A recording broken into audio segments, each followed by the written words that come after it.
Well, Season 5 of Stranger Things. I have a fairly extensive list of critiques of Season 5, things that rubbed me the wrong way, that made me cringe, and flat out took me out of the story. I really enjoyed Stranger Things. You know, I watched The Walking Dead and Game of Thrones years after their decline. As I would watch those shows and enjoy them, I knew going into them where they would ultimately lead. Oh, no. Hello, darkness, my old friend. I knew from friends and from the internet and IMDb that the shows gradually got worse, the ratings went down, the writing got worse, and so I could kind of prepare myself for it. But with Stranger Things, that wasn't the case. I didn't watch Stranger Things initially when it came out, but I watched it within a few years. I want to say when I watched it was around 2019, so the first 3 seasons were already out, and I really enjoyed it. I rewatched Stranger Things a few times. I've even recommended this show to numerous people, talking about the 80s vibe, the music, the characters, the character growth, the plot, the tone, which we'll talk about some here in a minute. And so I praise this show so much. And so because of that, Season 5 really let me down. No, it's not as bad as Game of Thrones ending. It's not as drug out and painful as The Walking Dead's lowest seasons. But it's still frustrating nevertheless, and a poor ending to a fantastic show.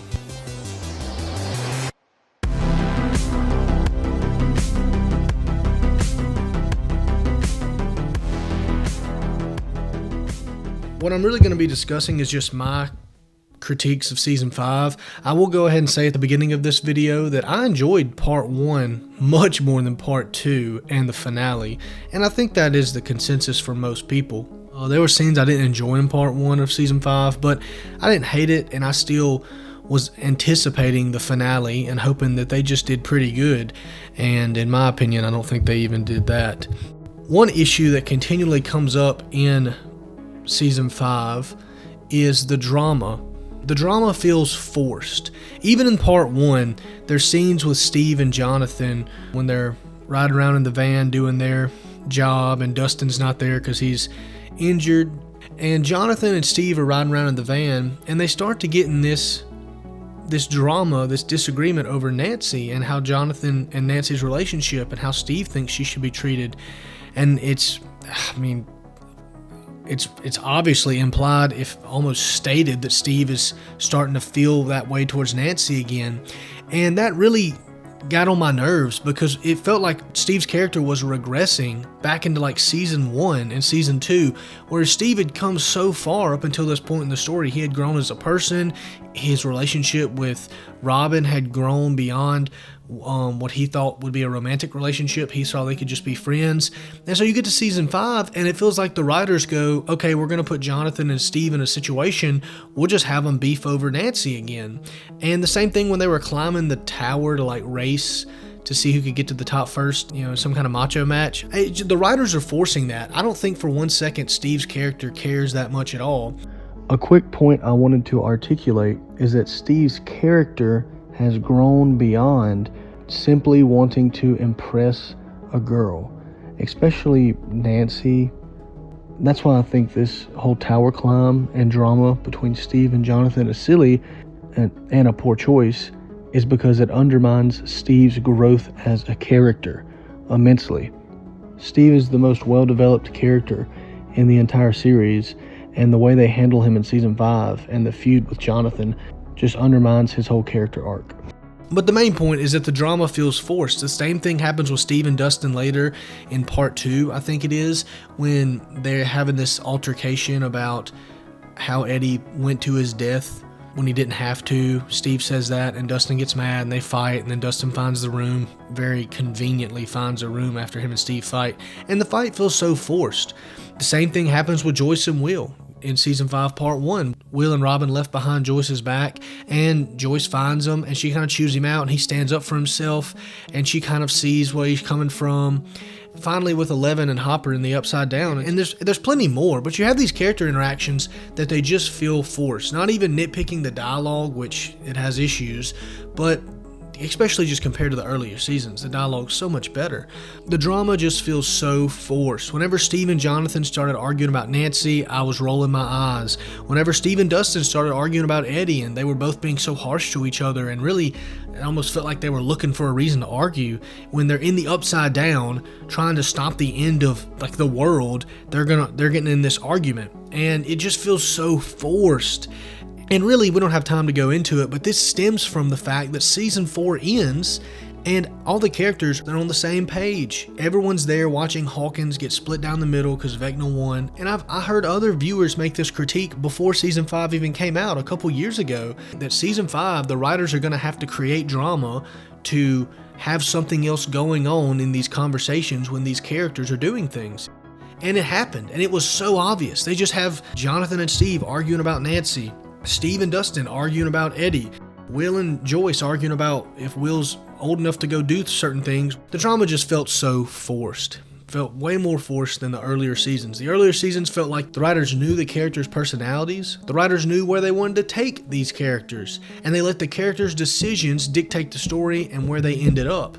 But now it feels as though in season 5 that they really have like an outline, and the characters are just hitting these outline beats, and we're going to get to this scene, and Dustin and Steve are going to argue. We're going to get to this scene, and Steve and Jonathan are going to argue, and so on and so forth. It's just so obvious compared to the first season.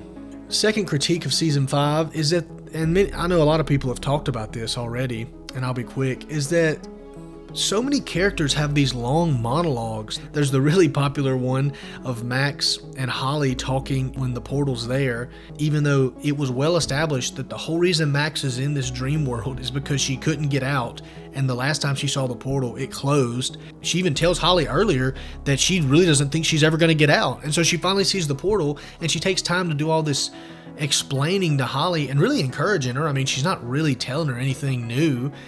And it felt so out of character. It lowered the stakes. It felt like the characters weren't using survival instincts to get out and survive. Same thing with Will's speech when he comes out later. The world's ending, and he not only sits his mom down, but then once Mike comes in, he's like, you know what, Mike? I want to tell you too, but let's get the whole group together, and we're going to talk about my emotions. In real life, I don't care how good friends you are, I would assume my friend's having a psychotic break if they're going to sit me down when the world's ending and start telling me about their emotions and how they're feeling. I'd be like, look, man, we don't have time for this. Like, if you need to take a breather and do your own thing for a minute, and that's fine, but like, we've got prep to do. You know, we've got a plan to make, because this guy is going to end the world and he's going to kill everybody if we don't do our very best. That's at least what the characters should have been thinking, but maybe the characters knew they had plot armor and they were going to win no matter what, so they had time for Will's long monologue. So the monologues really feel forced, unnatural, and even the other characters reacting feels unnatural, because they should cut them off and go, hey, we don't have time for this. It just doesn't make any sense. The way they wrote season 5 makes all the characters feel dumber. Instead of these characters being very intelligent with their prep and how they deal with these issues and how they get around problems, they do things without thinking ahead. The monologues, like we just mentioned, is a good example. They're just kind of talking and not thinking about the consequences of what they're doing. But the most obvious example is after they defeat Vecna very easily, they're on the way back, knowing that they shot the military to go in the Upside Down to get to this other world, and they're coming back from meeting Vecna, and they're actually having a good time. To my memory, there's like music playing in the background, like upbeat music. Everybody's smiling and laughing, and they get through the portal, they hit a spike strip, and the military takes them all hostage, and they're like caught off guard. What do you mean you're caught off guard? Like, how did you didn't destroy the whole military when you went in. You know they would have been waiting on you when you come back, especially if you come back to the main gate. And even in season 1, it establishes that the Demogorgon comes out of various different places in Hawkins. There's not just like one portal. So they could have abandoned a truck and found another portal to crawl through. Not to mention the fact that the caverns that are created at the end of season 4, when like Hawkins gets cracked down the middle and the Upside Down starts to come through, they already established that they could just remove one of the steel panels and go through that. So why didn't they just do that again? Why did they go straight back into the military base? And this kind of stuff happens over and over again, where characters just do things that don't make sense. Steve and Dustin take a shield and a spear in to fight a demon, to fight a demon the size of a mountain, and they stab it with some butter knives underneath it. It just, like, what are you doing? I know that's what Dustin and Eddie had in season 4, and it has symbolism, but it makes the characters look dumb. Why did Mike get to where Vecna's at in this other world, and then he's like, oh, Nancy, I know I saw a wall of guns and a full arsenal, but I didn't grab anything. Can you give me a gun? And she's like, sure. Hands him a gun, and he's like, cool. And Mike's so incompetent, apparently, that he doesn't know what a flare gun is. The characters just come across really dumb. With the monologues and with the characters making dumb decisions, this also leads into there are no stakes. Many people have talked about this, that nobody dies in this season. And I've heard people say this, I've seen this comment on a lot of videos, and it gets a lot of backing. And people will say, well, not every show has to be like Game of Thrones or The Walking Dead and has to kill every character. Not everybody has to die for the story to be good. I'd agree with you. If I watch a Hallmark movie with my wife, I don't really expect anybody to die. If I watch a sports movie about a football team, I don't expect anybody to die.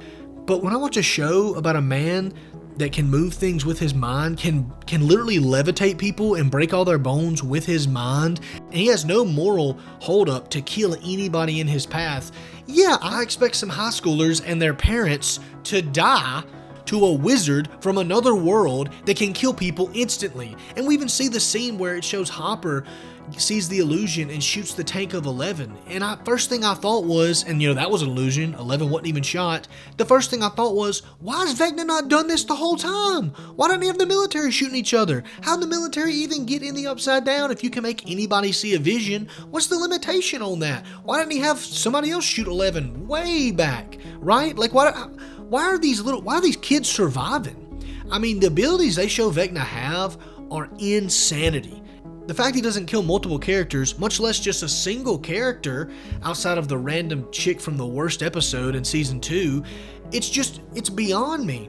And when you're watching the scene, nobody's gonna die. I actually, for the most part, liked Jonathan and Nancy's scene when the building's melting and they're confessing their love to each other. The dialogue's weird and people have come away with different interpretations of that scene, but I like that scene for the most part because of the acting and their emotion and the journey these characters have went on. But I knew the whole time that they were not gonna die there. Everybody knew the whole time they weren't going to die there. When Steve falls off the tower, Jonathan steps out to catch him. I knew Steve wasn't going to die. It's just so predictable. They're so scared to kill anybody. And again, if this show followed a football team or it followed a romance in a small town like a Hallmark movie or whatever normal life situation, I don't expect people to die.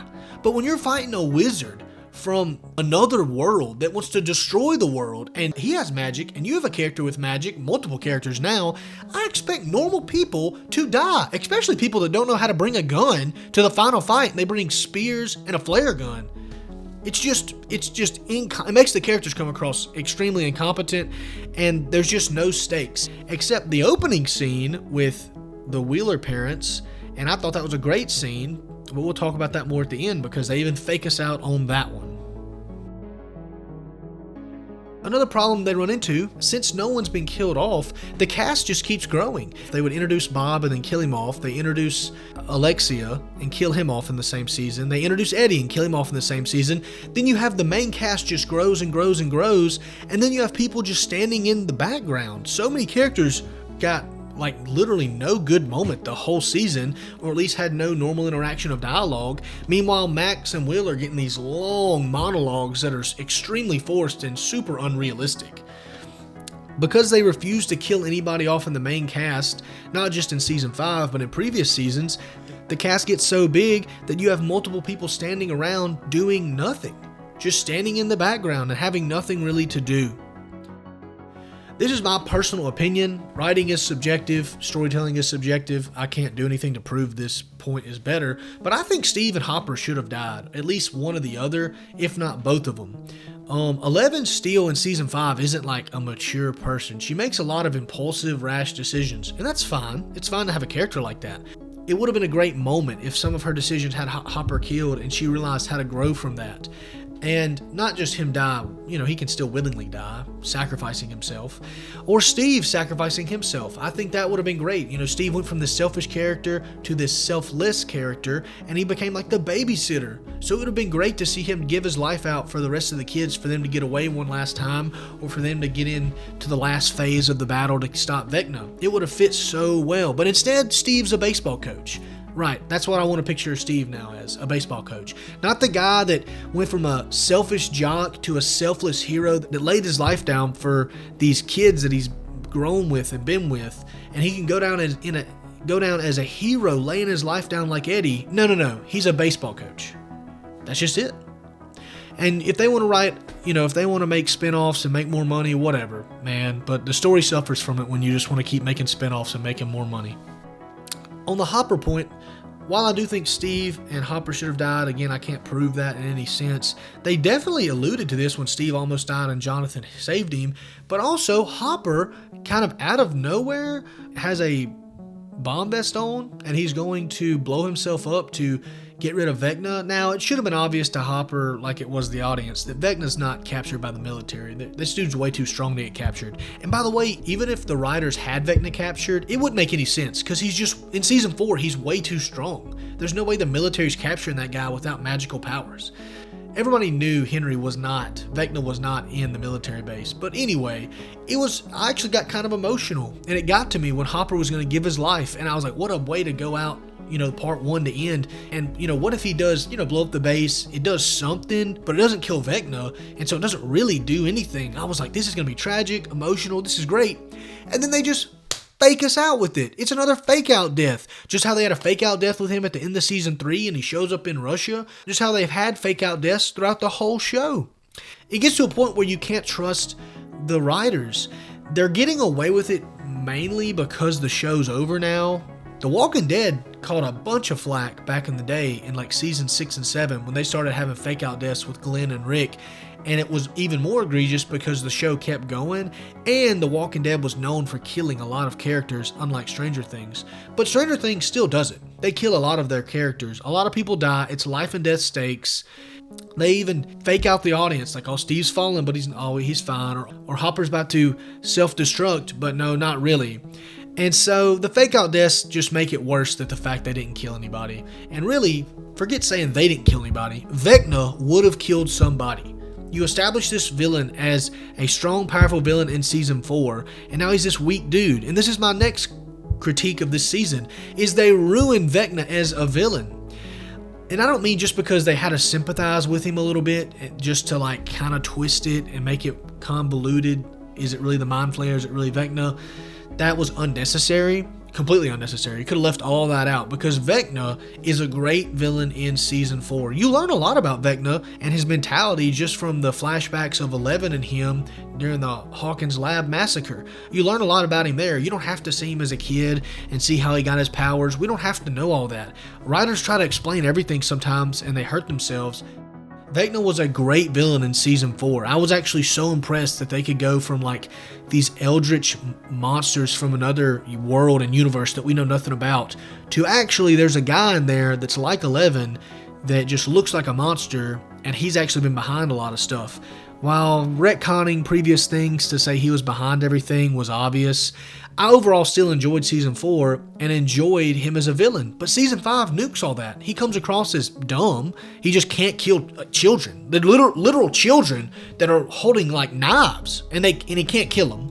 You're like a wizard from another world. You can't kill a couple kids. He comes across as extremely dumb. People have pointed out there's no Demogorgons, there's no bats in this other world where he's at. I think the writers even said he got caught off guard. I could be wrong, but I'm pretty sure they said something like that. That was their explanation. What do you mean they got caught off guard? He could see through Will. This guy knows everything that's going on. It also makes him look weak that the military comes in. The military that, by the way, also looks dumb in everything they do in this season. The military looks dumber than ever. And somehow they made a whole base in the Upside Down. Even though Vecna hates the military and hates humanity for what they did to him, he just let them do that. Every major character, and really every character in general, in season 5 comes across dumber. And Vecna comes across dumb as well. And he also comes across as weak. If you didn't watch season 4, you would think, if you just watched season 5, that this guy just must not be that powerful. But back in season 4, he was dropping people like flies. They were terrified of this dude. He could kill anybody in a moment. Now, there were some stipulations they had to meet, like having PTSD and all this stuff, and they had to see the clock and yada yada. But he still killed people from a world away, like it was nothing.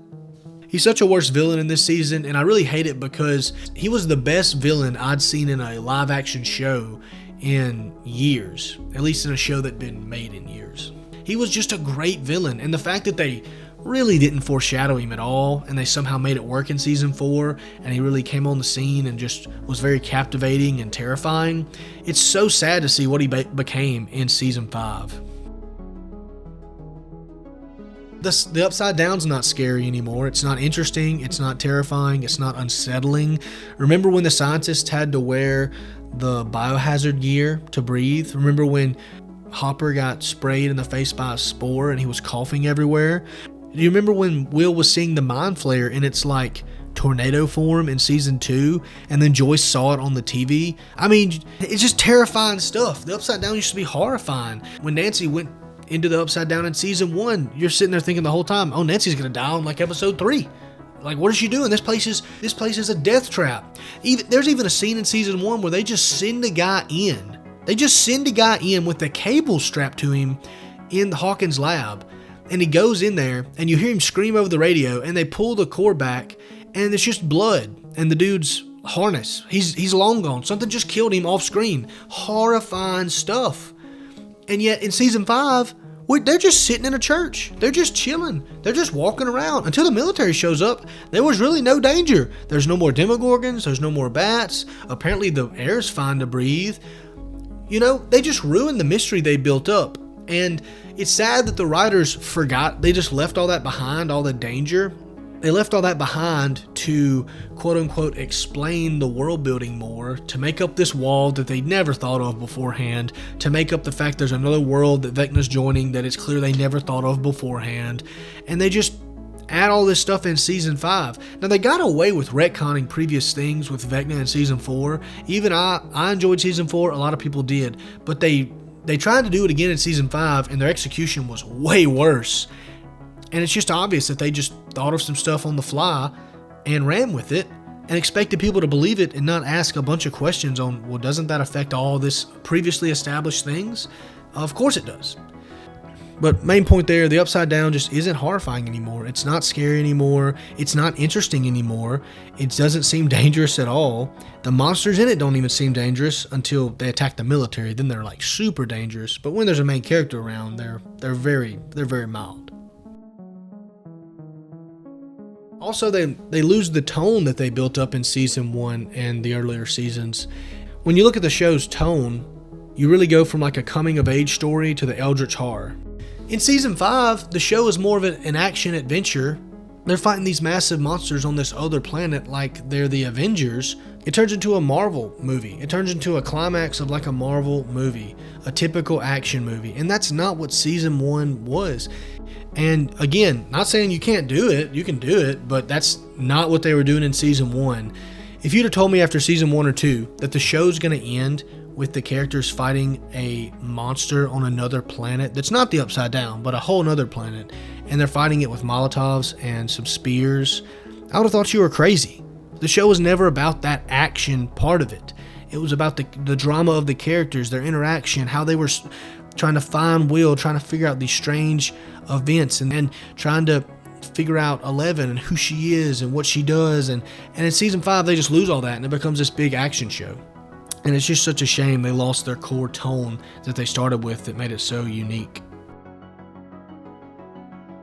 My 3 favorite scenes, like I mentioned earlier, Jonathan and Nancy, I like that one. I like the Wheeler opening scene where the Demogorgon comes in to get Holly and you just see Ted get obliterated. And I thought it was eerily depressing in a way that he'd never seen a Demogorgon before, never even heard about it. And the first time he sees it, he dies. And you think for the most part the mom's going to die too. I enjoyed that opening scene. I enjoyed the intensity it brought and the stakes it brought. I enjoyed the D&D ending scene and how, Mike's still the DM and the storyteller. How they were telling some things, telling that some things through the D&D game and some things in that scene I really enjoyed. All of them, while I like aspects of them, they get ruined by what the writers later do. Come to find out, the Wheeler parents don't even die. They're not even fatally injured. They're just at the graduation. I mean, you would think at least the mom maybe couldn't talk right, but she's, talking fine. She even manages to come down to the basement and blow up a bunch of demogorgons. When she looks like she can barely walk, somehow she does that. There's 10 other characters that are mobile enough and healthy enough to do something like that, and yet they can't do it. For me, Jonathan and Nancy's scene is hurt tremendously by the weird dialogue exchange and how they're not going to die. Neither of them's going to die. And that hurts the scene tremendously because they're kind of accepting death and confessing their faults and their love to each other. But neither of them are going to die. And also the dialogue there was weird, and people have come away with weird conclusions on what Nancy and Jonathan were even saying to each other. The D&D ending scene, I was starting to like it, and then they started talking about, oh, well, the maid, she actually went off and she pulled a great trick and she survived, and that's what I like to believe. And it comes across as, oh, so Eleven's alive. So we see you see on screen Eleven escape. You see the mirage was created by the other girl because she wasn't really dead, whatever. She causes some illusion to happen so that Eleven survives. We see Eleven leave. So you see all these physical things like, okay, Eleven's really gone. But then Mike's like, I like to believe it this way. It's like, so even Mike doesn't know? So Hopper just thinks she's dead, and Mike thinks she's dead, and that's just it? But these other scenes I do like are still marred with the writer's decisions to ultimately not kill off any characters, to always give the characters some kind of scapegoat, and to write very strange, weird dialogue. I still like Stranger Things. I've been rewatching season 1. I've listened to the soundtrack a lot the past few years. I'd like to eventually rewatch season 4 again because I did enjoy that. I know I can still rewatch those seasons and enjoy them. I hate that the story ended the way it did. There's more issues I didn't even get to address in this video, but these were the main ones that I could think of. Some have kind of been repeated by a lot of videos, some not as much. But I still am grateful that season 1 through 4 were made, especially season 1 uniquely is very, very well done. And even season 4 as a whole season is great. There's parts of seasons 2 and 3 I don't like as much, but there's scenes I really like in seasons 2 and 3. And so I'm going to still look back on Stranger Things with fond memories, but sadly, just like The Walking Dead and Game of Thrones and other shows, such a great show will be marred by its ending. And it's just really sad. It's just really sad. I was telling one of my friends, what really made me frustrated with season 5 wasn't just the writing and the characters and all the things we've talked about in this video. It's that I told people, I like this show. This show is really good. The characters are interesting. They're intelligent. There's stakes. It's a very serious show, The show takes itself seriously. It's very enjoyable. If you grew up in the 80s, I didn't, but if you grew up in the 80s, you're going to really like this show. And I praise this show so much. That's why I think it frustrated me so much to see the ending. And it also frustrated me too because, again, we've seen shows like Game of Thrones and The Walking Dead that have gotten so popular just to collapse in on themselves in the final seasons. If I was in the Duffer Brothers' shoes, I just would have said, man, let's not let Stranger Things turn out just like Game of Thrones and The Walking Dead. We're not going to make everybody happy. Writing endings is difficult. I will give them that for sure. But if I was in their position, I couldn't help but think we've got to do everything in our power to not do what Game of Thrones and The Walking Dead did. Let's consider how our characters really think, what they really feel, let's really think about what our characters' motivations are, what they really want to do. Let's think about what the villain really wants. Let's think about how far the villain will go. Let's remember the tone of our story. Let's remember the danger of these other worlds and these other locations. Let's write natural dialogue and let's write natural drama. We don't have to make our characters argue with each other if they wouldn't actually do that. Don't force it. If we're just going to write the characters like we did in season 1, let the characters and what they think and what they believe dictate the story and how it plays out. Sadly they didn't do that, but it's sad to say that Stranger Things now, it turned out in my mind like these other shows where the beginning starts off so strong and maybe in the middle they have even a stronger season, but ultimately the ending is just unsatisfying, convoluted, and just frustrating. I'm still going to try and enjoy the early seasons. I'll still tell people the first few seasons are really good. They're worth the watch. Sadly, I'll remember Stranger Things as being a show that started great, then tripped up and fumbled its ending.